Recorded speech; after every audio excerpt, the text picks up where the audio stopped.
Honestly, when I first saw the front page, I was kind of like, oh, great. But then I wish I could have shown my reaction, because as soon as I got halfway through and I saw the first gameplay video, I was like, holy cow, this is what we've been waiting for so long.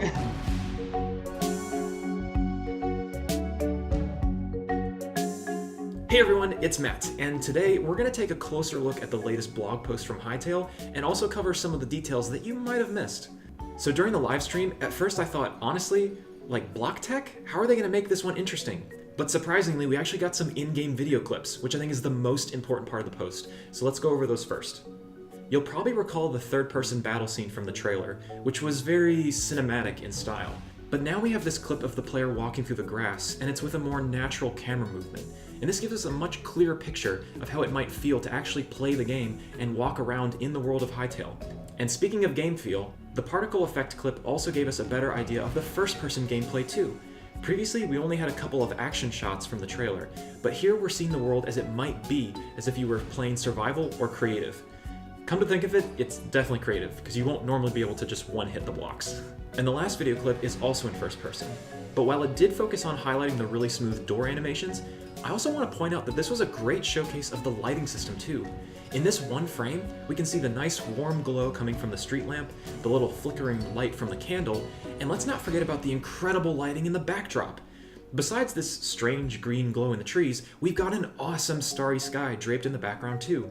Now, one theme seems consistent across all of the clips, and that's the feeling that the world is alive around you.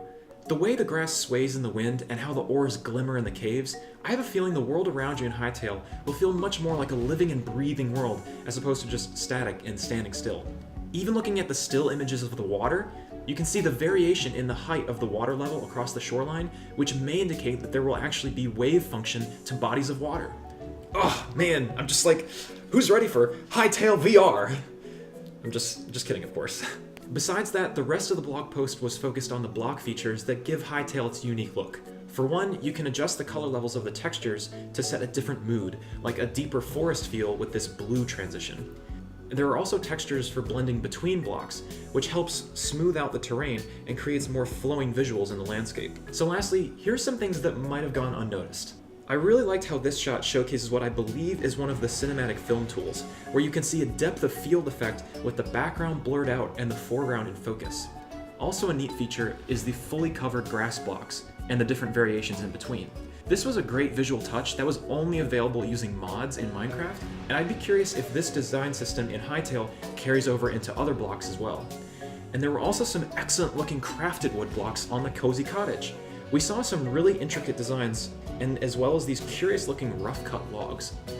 Out of the 22 paragraphs, over half of them directly talked about how these tools can be effective for modders and creators. This is actually super important, but I want to save this discussion for another video. So that's all I have for this one, and feel free to subscribe so you can know when we're doing live streams, and you can also find the Discord link in the description as well. We'd love to have you there. Otherwise, thanks for watching this video, we'll look forward to the next blog post, and I'll see you guys soon. Have a good one.